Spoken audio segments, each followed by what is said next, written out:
Every day in life is beautiful. Every day. It's beautiful. To the residents of this small apartment building in North London, Alice Sommer is the lady in number 6. My world is music. I am not interested in anything else.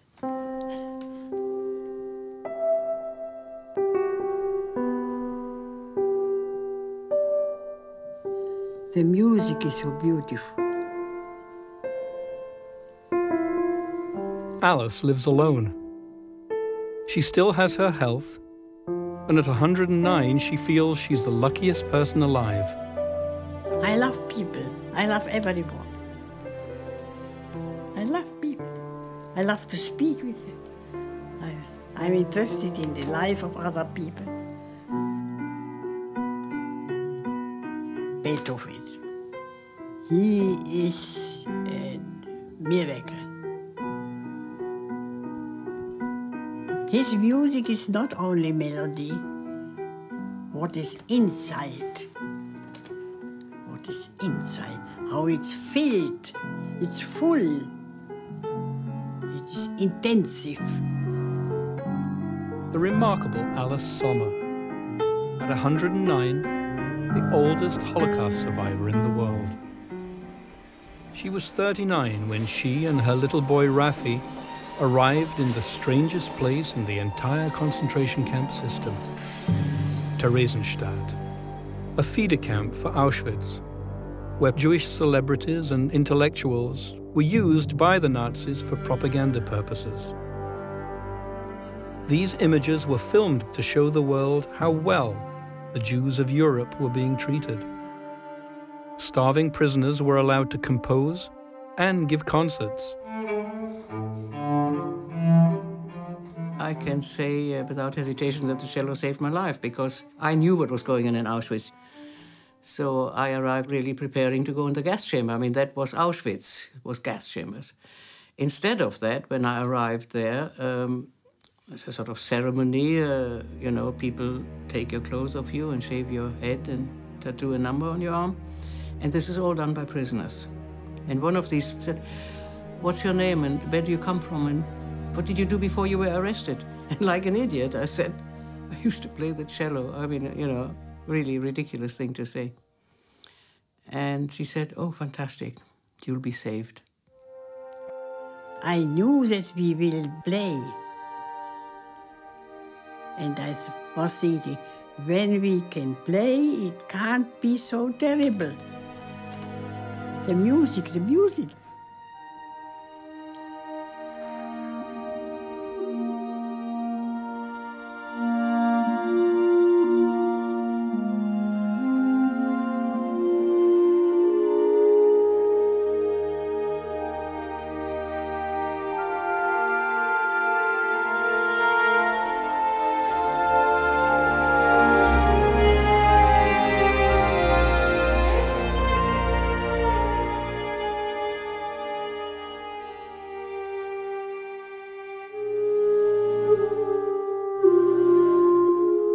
With music, I was always happy.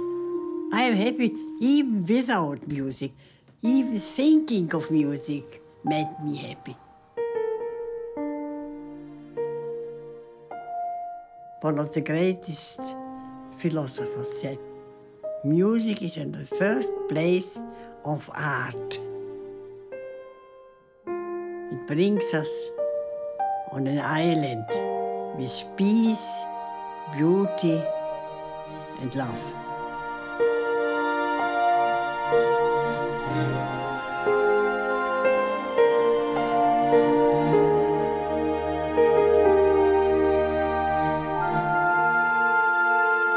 Music is a dream.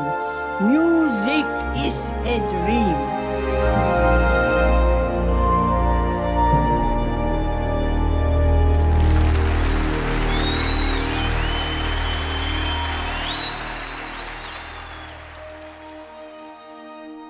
Ah, here they are. Ah, so how is it going?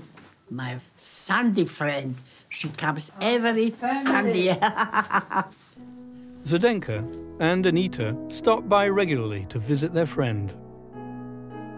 A pianist, an actress and a cellist. Survivors. They all survived the camps. In Theresienstadt, Alice played over 100 concerts, performing all of Chopin's etudes from memory. That was my first time, actually, I have had all Chopin's etudes. And I remember Alice sitting on the stage. I was in about third row and saw her from the right profile. And I was quite captivated. It was magic to hear this music in that kind of surrounding. It was a moral support. It was not entertainment, as most people think, that we were having fun. It had a much bigger value. I felt that this is the only thing which helps me to have hope. It is sort of religion, actually. Music is God.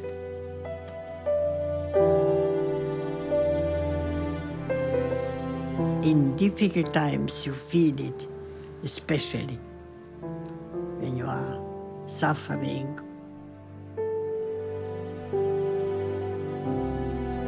Alice's faith in music was an inspiration to her son, Raffi. He sang in Theresienstadt's children's opera Brundibar.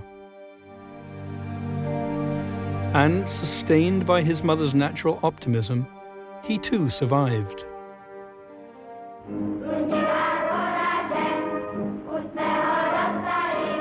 So the people who were sitting in the audience and we on stage, we were transported into a different time.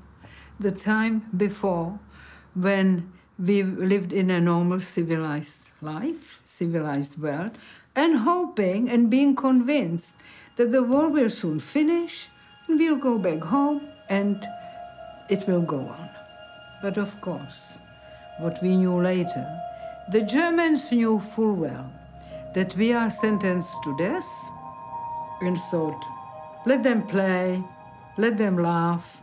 The laughter will soon vanish from their face. And we were dancing under the gallows.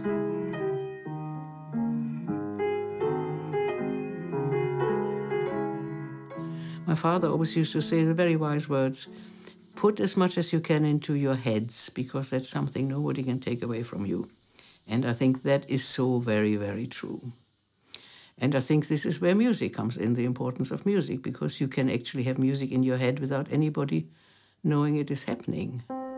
You can actually go into another world, which is a lot nicer than the world we're actually living in.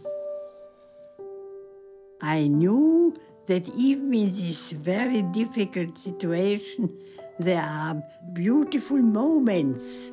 It doesn't exist anything in our world, only bad.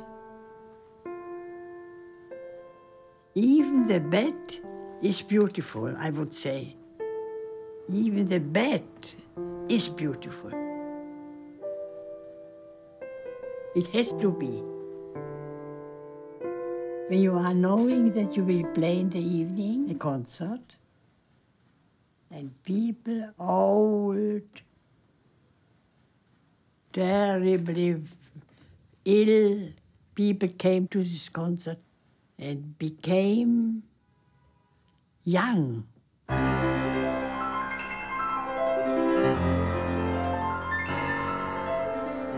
It is a mystery that when the first tone of music starts, it goes straight away in our soul. I loved to play. We should thank Bach, Beethoven, to Brahms, to Schubert, to Schumann.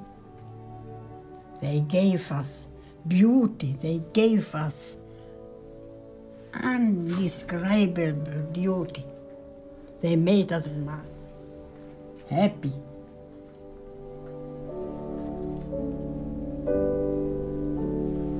Only when we are so old, only we are aware of the beauty of life.